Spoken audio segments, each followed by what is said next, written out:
Hi guys, we're going to do a kind of an action athletic shoot. So it's kind of a portrait, but kind of an action shoot as well. Something like you might see on a sports website selling sports clothing or something like that. We've got Jared as our model. He's going to work with us. And what we're going to do is set up a very, very simple lighting setup. Really, really simple. Incredibly simple. 3 lights. The first light are, I don't know if we want to call it our main light because really we're getting a lot of light from the back, but you call it maybe our fill light, is going to be this beauty dish. So we have one just regular strobe here. In this case, it's an Ellen Chrome. Just a regular strobe and a beauty dish. Now, a lot of times when you see beauty dishes used, of course, there's a sock over them. There's that little fabric sock that diffuses it. But since we're shooting a guy, I want the light to be a little punchier, a little edgier. This already makes the light real edgy, but it's not bare bulb because, of course, the light is firing into this little silver thing. I don't know if you can see it here. There's a little silver dome here. So the flash is firing into the silver dome, then it comes wrapping out of here. And it's punchy. It's kind of hard. If I'm shooting women, I always put the diffuser on. But for guys, I kind of like to have it off. It's a little punchier. Now, in the back, we're going to use 2 lights, and we're not putting any grids or anything in them. We're going to let them fire as is. So take a look. We've got 2 more strobes, same kind of strobes. We put the reflector in, but nothing else. Now, here's the weird thing. Because this is kind of an athletic shoot, I'm not going to put up a bunch of flags and try to hide the back lights. I'm actually going to let the back strobes be part of the photo. So when I have Jared, I have him working out with the basketball. He's going to do some stuff, and I'm actually going to have him at one point run and jump over me. To make him look bigger than life, it's very, very common to see these shots taken where the angle of photography is way down low. So I'm actually going to lay on the floor. I'm going to use a wide angle camera. This is a 24 to 70, and I'm going to be at 24, so I'm going to be as wide as I can be. I'm going to take a bunch of shots of him just kind of working out with the basketball, and then I'm going to have him come run right at me and jump over me. And we're just going to kind of, so this is all kind of hard light, right? Hard light off of there, hard light off of there. Not quite as hard light off the beauty dish, and that's the whole setup. Camera settings. I'm at 200 ISO. By the way, when I'm in the studio, I am always at 200 ISO. 200 ISO is going to give me the cleanest files, so I'm going to leave it at 200 ISO all the time. Now, if you have a camera that'll go to 100 ISO, that's going to give you your cleanest file. But this is a Nikon. The Nikon's the native ISO is 200. So it's going to be your best, cleanest image. I'm going to stay on that all the time inside the studio. We are shooting in manual mode. Of course, every time I'm shooting with studio strobes, manual mode. My standard operating point is 1/125th of a second at 5.6. That's where I start, and then I start trying to put the lights together. One thing that I can tell you about doing this, it really works best if you work 1 light at a time. If you try to throw 3 lights together and get them all to work, it really is kind of tough. So what we could do is I'm going to turn off the 2 backlights, and then we're going to build this set one at a time. We're going to start with just this light. I'll take a couple of shots, and I'll take those standing up because I don't like to lay on the ground unless I really have to. So I lay on the ground when it's money time. When it's really time, we got everything set up, then I'll get on the ground. Now, for the test shots, I'll stand up. Then we'll turn on 1 light, make sure it's okay. We'll turn on the other light. When all 3 lights are working, then we know it's going to be okay. So I'm going to have Brad come and turn off the 2 back lights on either side, and we'll just get those off, and then we're going to do our first test shot. Right there, let me just see. If I just take like a standard old shot of him, yeah, the fill light looks really good. It's just a little bit of fill. Remember that. You're not trying to blast him with a lot of light. We want a dramatic light. Now we're going to go ahead and turn on the back lights. We're going to turn on the left light first, and then we'll take, or the light on this side, yeah, to my left first. We'll just turn on that one, and then we'll see how that goes. And we'll take the same shot. Now, you can see that the light itself is up high, and it's aiming kind of down. And there we go. All right, now I can just look at him without even going to the lights. You can look and see what the modeling light is doing to him. You can see it's lighting his shoulders and stuff. You can kind of see the left side of his face is now lit. The right side of his face is still in shadows. Let's just take a quick test shot and see. I'm going to kind of zoom in close and see where we got. Beautiful, nice.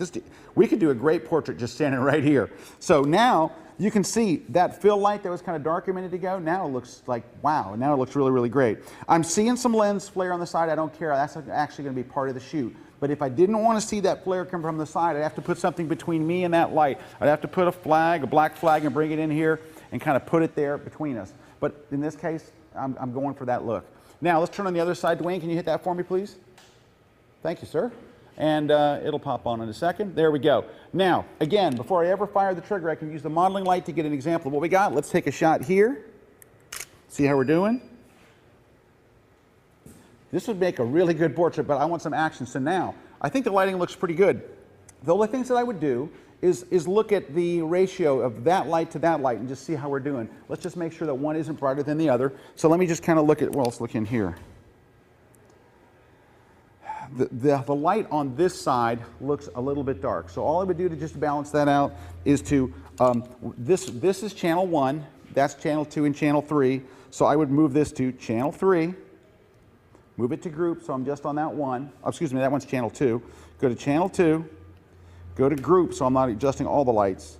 And then I want to move it up. It moves up in 1/10 of a stop increment, so it gets 1/10 more powerful every time. So we're going to go maybe 1, 2. Moved it up 2/10 of a stop. Let's take a test shot. Move this back to all, and take a test shot so all the flashes fire. And let's see.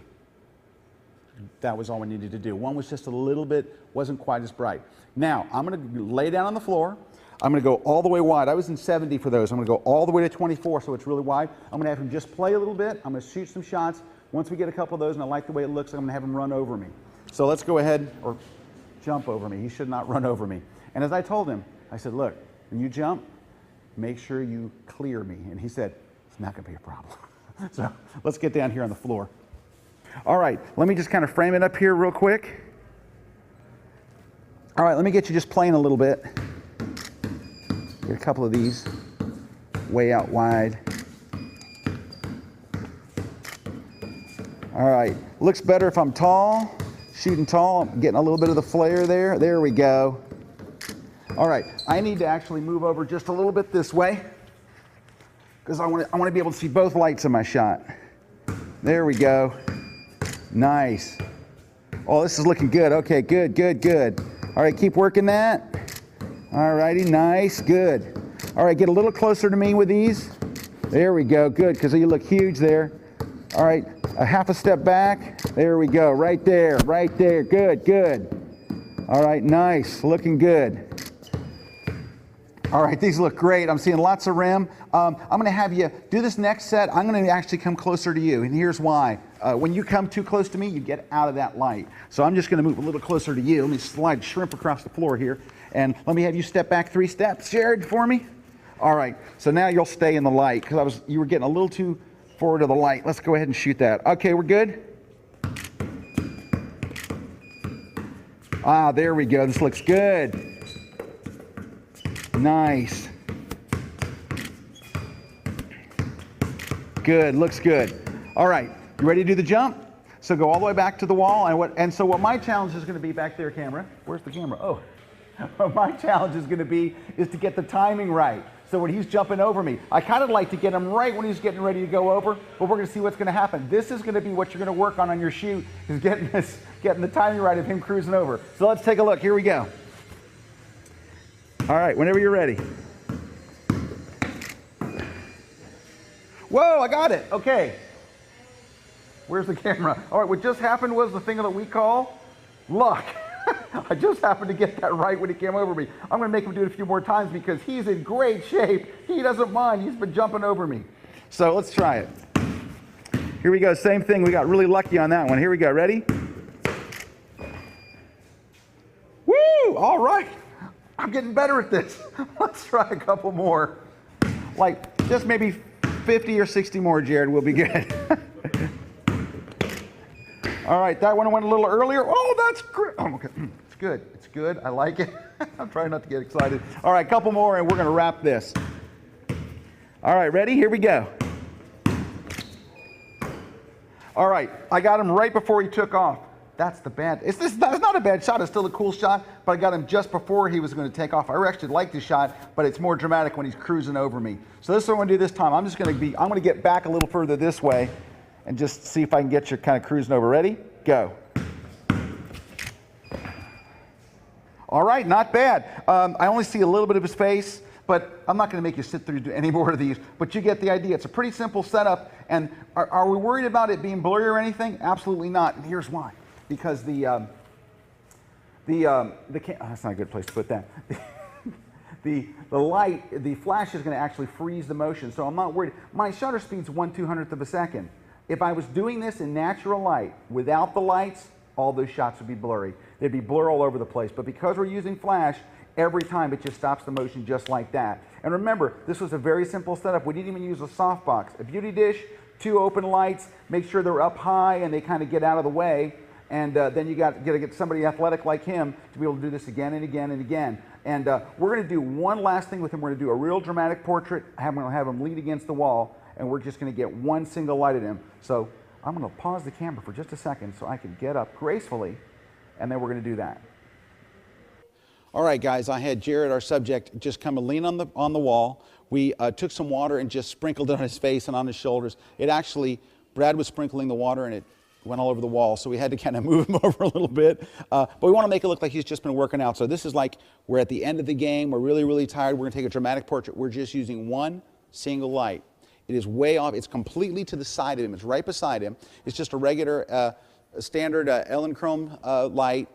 It's got a reflector and a grid, a nice tight grid, like I think it's a 20-degree grid that's in there, a 20 or 30-degree grid, and it's just aiming right straight at him. So what's the key to making this work is how we just want a little bit of light in here for this dramatic portrait, just a little bit. So we are in manual mode. We're at 1/200th of a second, and I'm going to be at I'll try it at F8, F10, somewhere in there, because we want to just limit the light. I might have to go to F11 or F13, something like that, because I just want a little bit of light. I have the power of the flash almost all the way down. I mean, again, I'm trying to make this really, really dark, even though we're shooting in bright, broad daylight. I want it really, really dark, just a hint of light. I'm using a 24-70 lens, and I'm down here at the same level that he is so I can get the shot. So Jared, I'm gonna have you look down just a hair, just a little bit. Look, eyes back up towards me.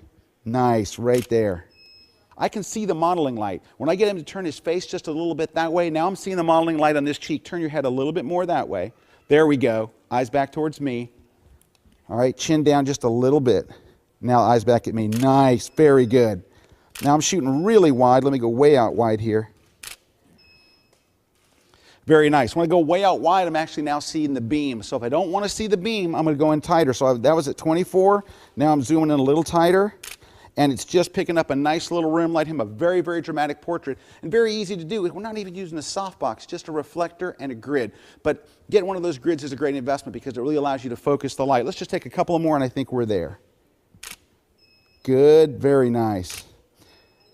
All right, turn your whole face towards, there you go, right there. And I'll look down a little bit at the ball. Great, nice. Very good. I'm going to go real wide again and all the way wide. I'm going to back up just so I get your shoe in there. Got it. All right, that's all there was to it. It's just remember, one light and really keep an eye because, you know, Joe McNally always says lighting is a game of inches, right? So him moving his face 1 inch to the other makes a big difference. Moving the light 1 inch to the other. But the light, all we did is it's straight beside him. It couldn't be an easier spot to shoot. So basically now it's just working with your subject to make sure you get the light where you want it and trying to get it really, really dark. So we wound up at 1/200th of a second at F11. And again, if I go up to F13, it's going to get darker still. And if I go to F14, it's going to get darker still.